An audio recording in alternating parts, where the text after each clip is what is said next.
Nós não poderíamos terminar a programação dessa manhã sem pelo menos uma breve reflexão. 2 Timóteo 3,16. Abra sua Bíblia aí. 2 Timóteo 3,16. Enquanto você vai abrindo a sua Bíblia, deixa eu tecer um comentário aqui para a sua reflexão, para a nossa reflexão como igreja. Acho que a grande maioria dos irmãos aqui, dos homens, com algumas exceções, são apaixonados por futebol. Gostam, têm o seu time, torcem, assistem seus jogos. As irmãs, a grande maioria, curtem seus filmes, suas séries. E não só a minha geração, mas a geração que me antecede, a geração que me sucede. As nossas gerações representadas aqui são gerações que cresceram no ambiente da televisão, do cinema e da TV. E mais especificamente nas últimas 2 décadas, nessa última década, ou nas últimas 2, o advento das redes sociais, do smartphone e das redes sociais, faz com que todas as nossas gerações aqui, repito, com raras exceções, e são raras mesmo, nós não tenhamos desenvolvido o hábito de acessar uma rede social, seja ela qual for. Os grupos de WhatsApp, perfil de Instagram, perfil de Facebook, alguns aqui têm o seu Twitter ou X, nós temos as redes sociais. E nesse universo tecnológico, nesse universo de telas, os irmãos vão concordar comigo que é muito fácil a gente perder a noção do tempo. Muito fácil perder a noção do tempo. Porque interage, ocupa, e quando a gente menos espera, meia hora, o meu celular, eu tenho uma programação que para qualquer rede social, qualquer aplicativo de rede social, eu tenho meia hora por dia. É o meu programa, eu dou meia hora por dia para isso. Então, às vezes eu estou no Instagram, e aí daqui a pouco aparece assim, 10 minutos. Eu falei, já? Tem alguma coisa errada com esse temporizador. A gente perde a noção assim. Mas sabe qual é a grande tentação? É a gente estar num programa como esse, uma manhã como essa, e a gente não parar de olhar o relógio. A gente não parar de dizer, meu Deus, não vai terminar não. A gente tem tanta coisa para fazer, como se hoje a gente realmente tivesse muita coisa para fazer. Isso revela onde está o nosso coração. Eu sei que já são 11h30. Eu sei que esse é o horário para terminar a nossa escola bíblica dominical. Mas eu reconheço que uma programação como essa pela manhã, a qual nós queremos louvar a Deus pela vida de Verônica, quero pedir a você que faça isso com uma salva de palmas. Muito obrigado, meu amor. Nossa igreja foi abençoada essa manhã pelo programa que você montou, pela equipe que você coordenou. Fomos abençoados, irmãos? Amém. Fomos abençoados. Mas eu preciso, como pastor, lembrar que a centralidade das nossas vidas, a centralidade da nossa igreja é a palavra de Deus. A centralidade do nosso culto é a palavra de Deus.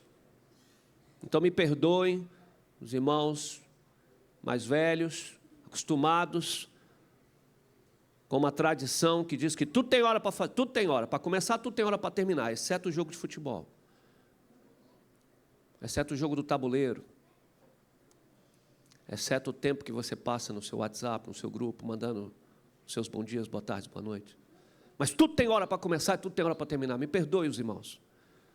Mas hoje eu preciso pedir a você que abra a sua Bíblia em 2 Timóteo 3,16, para que a gente possa terminar com aquilo que precisa ser central na vida da gente, a palavra do Senhor. O texto clássico, versos 16 e 17 diz: toda a Escritura é inspirada por Deus e útil para nos ensinar o que é verdadeiro, para nos fazer perceber o que não está em ordem em nossa vida. Ela nos corrige quando erramos e nos ensina a fazer o que é certo. Deus a usa para preparar e capacitar o seu povo para toda boa obra. Deixa eu perguntar ao pessoal da comunicação, está gravando? Obrigado. Deixa eu explicar por que eu perguntei se está gravando. Não é pompas e circunstâncias para mim, não é por isso. É porque a mensagem da manhã, Paulo Felipe, nosso seminarista, utiliza para preparar o roteiro dos PGs. Então, se não tiver gravado e depois não subir no nosso canal, ele depois tem dificuldade para preparar. Então, por isso que eu perguntei se está gravando, tá bom? Não é porque eu quero que esteja gravando a minha mensagem, não é isso, não. Tudo bem? Deixa eu comentar algumas coisas rápidas sobre esse texto. Esse texto está escrito por Paulo para um jovem pastor, Timóteo. Um discípulo muito amado, instruído, e agora que alguém que vai assumir ou está assumindo o pastoreio de uma das igrejas que vai, no seu século, ser uma referência para o corpo de Cristo, a igreja de Éfeso. Timóteo é esse discípulo. Paulo é o plantador, mas quem vai assumir aquela igreja, uma igreja estratégica para o reino, é o jovem Timóteo. Quem conhece a história de Timóteo, lembra, Timóteo é a terceira geração de cristãos. Sua avó Lóide, sua mãe Eunice, são mulheres de fé, mulheres fervorosas que transmitem a sua fé para o seu filho e para o seu neto. Se tivéssemos hoje falando aqui sobre a igreja ser multigeracional, e aqui eu quero abrir um parênteses para lembrar isso a cada um dos meus irmãos e minhas irmãs, a igreja precisa ser multigeracional. Não pode ter uma igreja de jovens, uma igreja de criança, uma igreja de adulto, uma igreja de anciões. A igreja tem que ser multigeracional. Isso se assemelha ao reino de Deus. Isso faz com que a gente seja agência do reino. E Timóteo é essa terceira geração. Ele vai receber várias instruções de Paulo. São 2 cartas. Essa segunda carta ela é escrita por Paulo já no final do seu ministério. E aí me permita fazer a correção. A primeira carta ela é destinada ao jovem Timóteo, que vai assumir ou está no início do ministério. Mas a segunda carta, Timóteo já está há algum tempo no ministério, porque Paulo já está no final de carreira. E entre todas as orientações, eu queria destacar para essa manhã, que traz a nossa memória, que nos instrui, nos ensina sobre o valor dessa estratégia chamada escola bíblica. Deixe-me dizer uma coisa importante a você: nós não entendemos, e você não pode, como nós como igreja não entendemos, e isso diz respeito a mim como pastor, diz respeito aos irmãos, à liderança. A escola bíblica não é sagrada. Tudo bem? Não é sagrada. Ela é uma estratégia consagrada. Mas ela não é sagrada. Sagrada são as Escrituras. A Bíblia é sagrada, se a gente for usar esse termo. Mas é uma estratégia, como disse, consagrada. Eu estou dizendo isso porque se a escola bíblica, por exemplo, não for no domingo, acontece uma reviravolta. Estamos agora no meio de uma discussão sobre o fim da escala 6x1. A gente não sabe o que vai vir pela frente aí. Se vai voltar, se vai passar a ser 5x2, ou se vai passar a ser 7x0, né? Você não sabe o que vai vir por aí. Mas imagina você numa mudança política, numa conjuntura em que o domingo deixa de ser o dia de descanso para a grande maioria, para 90%. O que a gente vai fazer com a escola bíblica?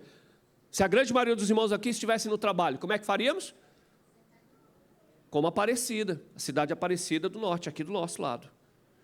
Domingo não é o dia de descanso da cidade. 85%, 90% da cidade está trabalhando nesse momento. Os comércios estão abertos, todo mundo está trabalhando. Pouca gente não está trabalhando. Normalmente é o pessoal que é de Aparecida, mas que ou é concursado, ou trabalha em outro município, mas mora lá. A grande maioria está trabalhando. Aí como é que faz com a escola bíblica? Qual é o melhor dia para a escola bíblica em Aparecida?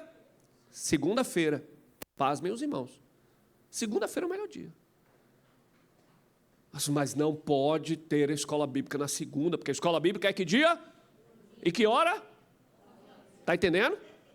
Sacralizamos o método, em vez de olharmos para o princípio. E qual é o princípio que está por trás da escola bíblica, que nós estudamos hoje, que nós vimos hoje? Qual é o princípio? Ou alguns princípios? Aprender a palavra de Deus. O que mais? Legado. Uma geração que ensina para a próxima geração os valores. Qual é outro princípio que você aprendeu hoje? A necessidade de estar sempre lembrado a praticar as Escrituras.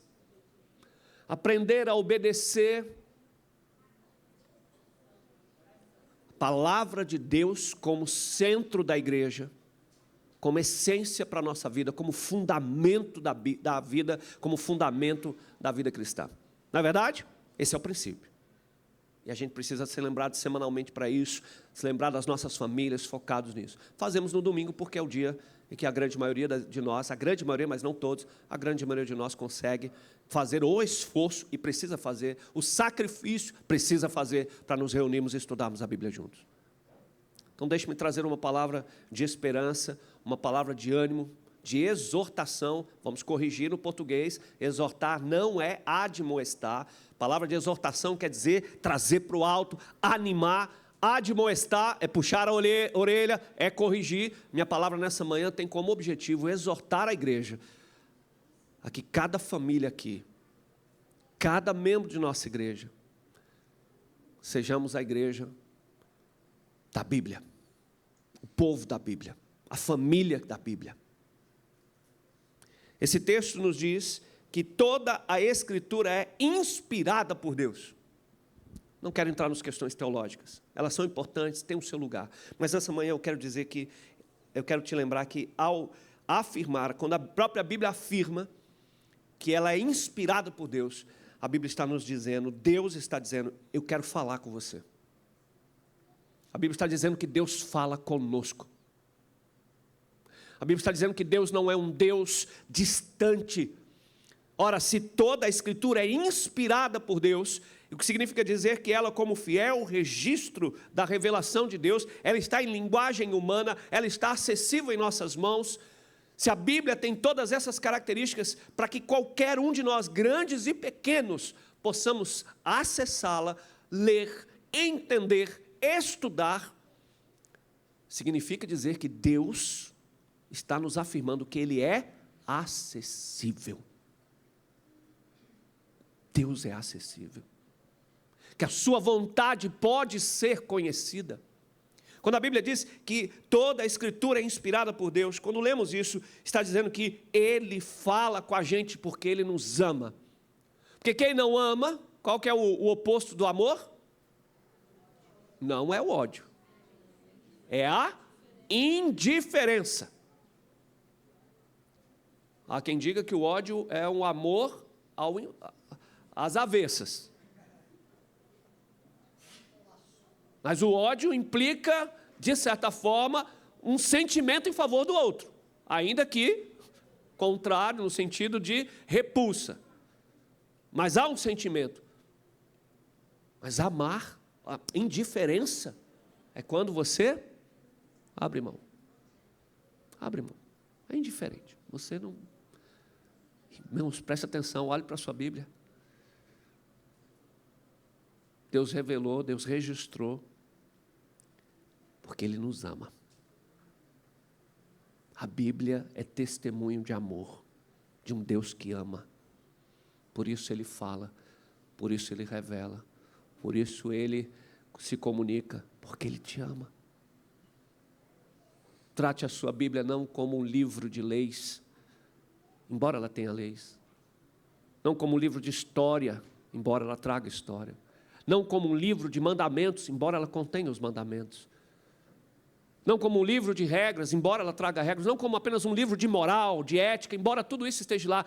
Trate a sua Bíblia, olhe para a sua Bíblia como uma expressão do amor do seu Deus por você. Deus te ama de tal forma que Ele traduziu, transferiu, Ele registrou numa linguagem que você pudesse ler, entender aquilo que Ele tem para você. Ah, meus irmãos, esse esforço todo é porque Ele ama. Quando eu leio que a Bíblia, toda a Escritura é inspirada por Deus, eu ouço Deus dizendo que Ele fala comigo. Então, meu pedido a você é que nesse dia que lembramos da escola bíblica, que celebramos a escola bíblica como estratégia, você volte a olhar para a sua Bíblia e faça a oração daquela canção que diga: fala comigo, fala, Senhor. Eu preciso te ouvir. Fala comigo. Quando você precisar fazer essa oração, quando o coração estiver sedento, e os teus fala comigo, abra a sua Bíblia. Há um meme nas redes sociais de alguém que diz: mas eu preciso que Deus fale comigo de voz audível, então leia a sua Bíblia em voz alta. Conhece essa? Mas abra a sua Bíblia e ouça o seu Deus. A Bíblia nos diz, o verso também diz que toda a Escritura é útil. E ele destaca 4 utilidades das Escrituras para as nossas vidas. Diz que ela é para ensinar a verdade, para discernir os caminhos, para corrigir os erros e para instruir sobre o que fazer. A Bíblia é útil. Ou seja, quando eu leio isso, eu percebo então Deus dizendo para a gente que sim, como o próprio Pedro, ao se referir sobre os escritos de Paulo, ele diz: Paulo é verdade, Paulo escreveu, e algumas coisas que Paulo escreveu é meio difícil mesmo de entender. Alguns, inclusive, aproveitavam, dizia Pedro, alguns desses aproveitam isso para distorcer os ensinos do irmão Paulo. Pastor, não é fácil ler a Bíblia e entender. Nem tudo na Bíblia é fácil para ser entendido. Mas não se esqueça, até as coisas difíceis estão aí para você poder ler. Deus não ocultou. Mas sabe o que a gente não pode perder, irmãos? Perder de vista que a Bíblia é útil. Útil. Ela não é um livro de filosofia, embora tenha. Ela não é um livro de teorias, embora exista. Não é um livro só de conceitos, embora traga vários conceitos. Mas a Bíblia é útil para as nossas vidas. E quando a Bíblia diz que ela é útil para ensinar a verdade, a Bíblia está dizendo que quando você precisar resgatar os princípios e fundamentos para a sua vida, ou quando você precisar ensinar princípios e fundamentos para os seus filhos, quando você precisar confrontar a nossa cultura a respeito dos princípios e fundamentos, quero te lembrar, abra a Bíblia, porque Deus tem os princípios e fundamentos para a nossa vida, para a nossa família e para a nossa sociedade. A Bíblia é útil para isso, para confrontar as ideias, as outras verdades. A Bíblia apresenta as verdades de Deus para nós. Você tem acesso às verdades de Deus. Não dá para confrontar, olha esse pessoal da universidade, olha o pessoal aí olha as ideologias, olha as narrativas, tudo isso está aí. Mas você tem acesso, de maneira útil, às verdades de Deus. A Bíblia diz que ela é útil para discernir os caminhos. E aí, meus irmãos, aqui nós temos uma ferramenta útil para o autoconhecimento e para o conhecimento do alto. Eu não estou dizendo aqui, e entendo minhas irmãs e irmãos psicólogos, não estou dizendo aqui que a gente não precisa de psicólogo, não precisa de terapeuta, a gente não precisa de psiquiatra, nada disso, porque você já tem a Bíblia. Isso é alienação. Porque o mesmo Deus que inspirou Paulo a escrever a vontade dele, é o mesmo Deus que também vocacionou homens e mulheres a conhecer a alma, as emoções, as ferramentas para ajudar o próximo. Mas aqui, sem dúvida nenhuma, toda psicologia, toda terapia, todo conhecimento ou toda proposta de autoconhecimento sem as Escrituras é humanista, é alienador. Você tem aí as Escrituras para um autoconhecimento e para um conhecimento do alto. Eu quero conhecer Deus, eu quero saber mais, eu quero conhecer a sua vontade. Abra a Bíblia. Abra a Bíblia. Você não vai conhecer a vontade de Deus sem saber a Bíblia, sem abrir a Bíblia. A Bíblia diz que ela é apta e útil para corrigir nossos erros. Será que o que eu estou fazendo é certo? Será que o que eu quero fazer está certo? Será que Deus vai se agradar? Abra a Bíblia. Falo aos pastores mais novos, aos seminaristas, quando estou no seminário dando aula. Há uma síndrome que percorre líderes, pastores, que é a síndrome do Messias. Sem mim, nada podeis fazer. Cuidado com líderes, que ao invés de te ensinar a ler as Escrituras, você precisa ir para Ele. para ler as Escrituras para você. Cuidado. Ai de mim, como pastor, 5 anos aqui, se os irmãos tiverem, os mesmos que me procuraram no primeiro ano, querendo determinadas informações, orientações bíblicas, e agora diante de uma nova situação, se não souber abrir a Bíblia e ler, e agora tem que voltar em mim para perguntar a mesma coisa de 5 anos atrás, ai de mim, porque eu não te ensinei o caminho. Eu disse para você que se você não me procurar, você não vai saber a vontade de Deus. Cuidado. Mas certamente você convive com muitos homens e mulheres que precisam de outros homens e mulheres para dizer para ele o que Deus quer para a vida dele. E tem muita gente por aí oferecendo um precinho camarada para te revelar a vontade de Deus para a sua vida. Através de uma oração, de um sonho, de uma leitura de Bíblia. Alguns fazem isso fora dos templos, fazendo leitura de mão, de cartas.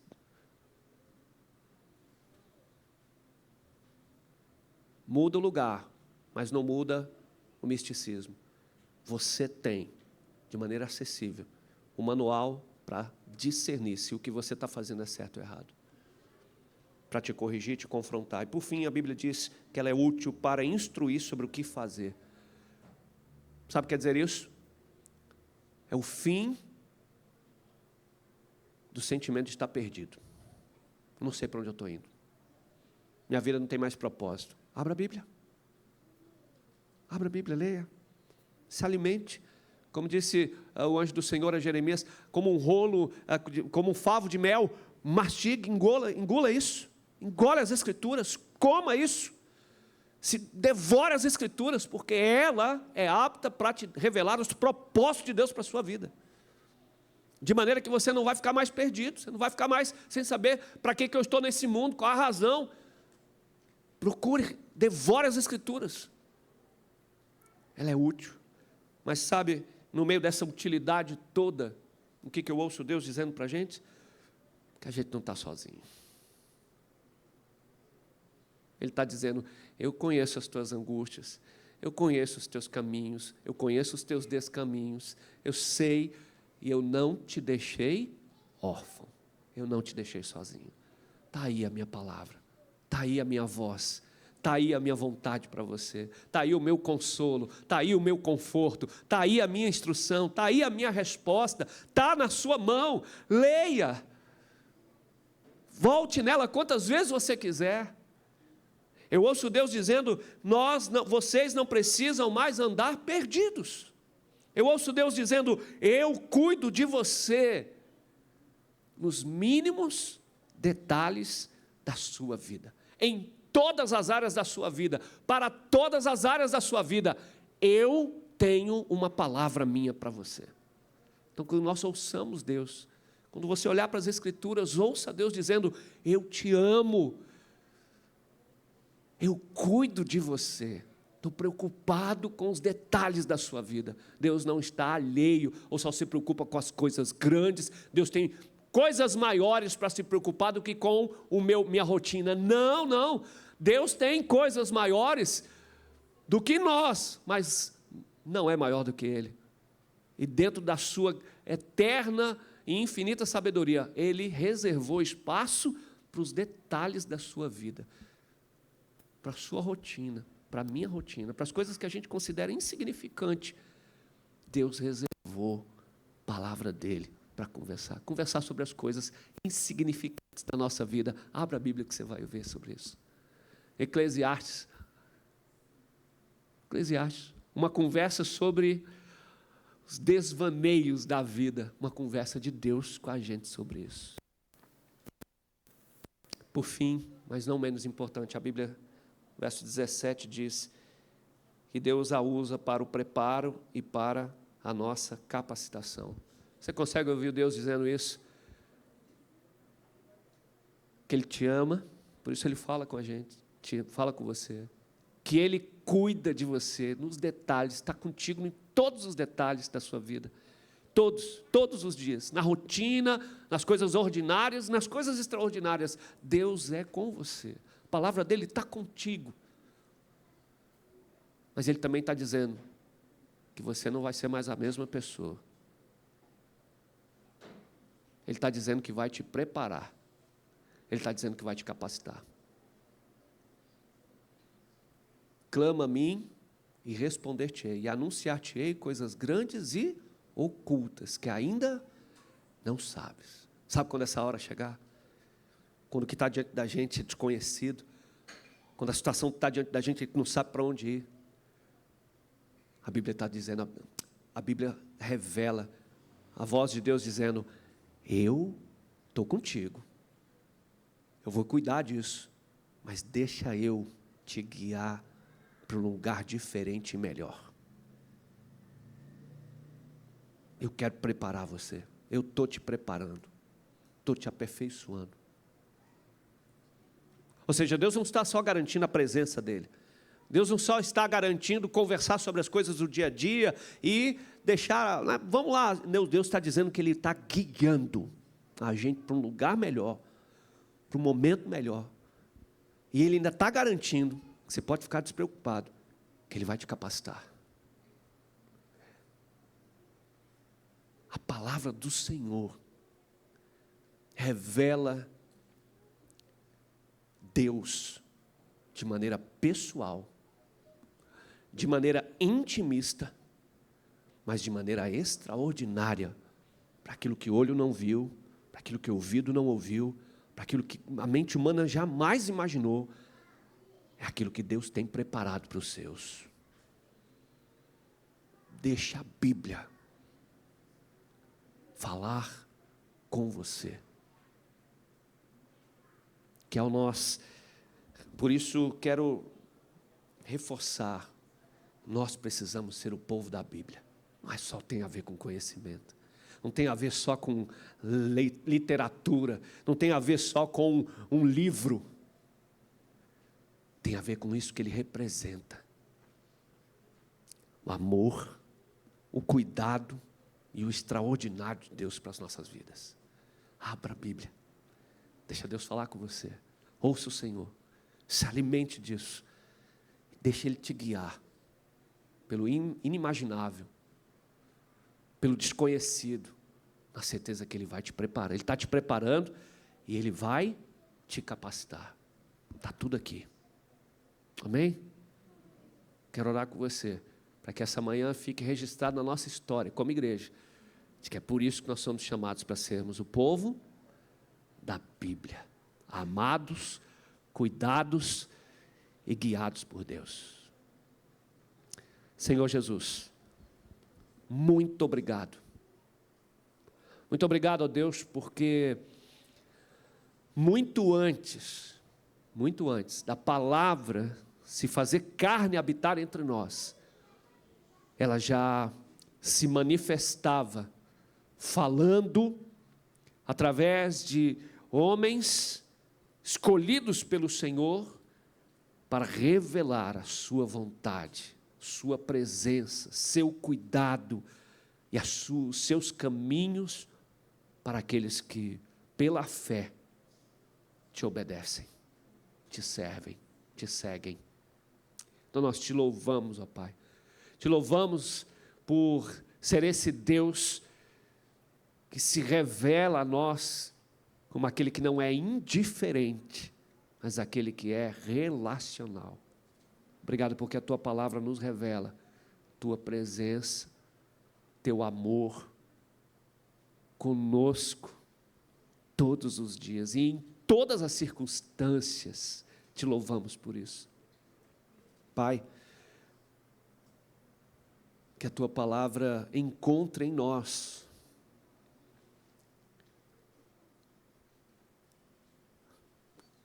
a disponibilidade para mesmo quando faltar a disposição, quando não tivermos tempo, quando não tivermos entendimento,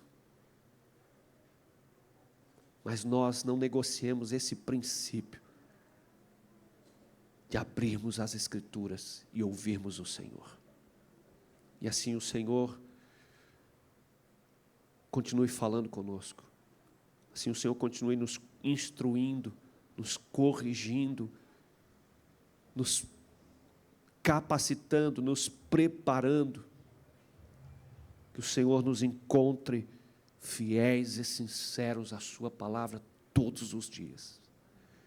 Então te pedimos, Espírito Santo, que todas as manhãs, junto com a renovação das tuas misericórdias sobre nós, o Senhor nos lembre de que o Senhor quer falar, o Senhor tem palavra e o Senhor quer nos guiar ao longo de cada dia, de cada semana, de cada mês, de cada ano, por todos os dias, até o dia de Cristo.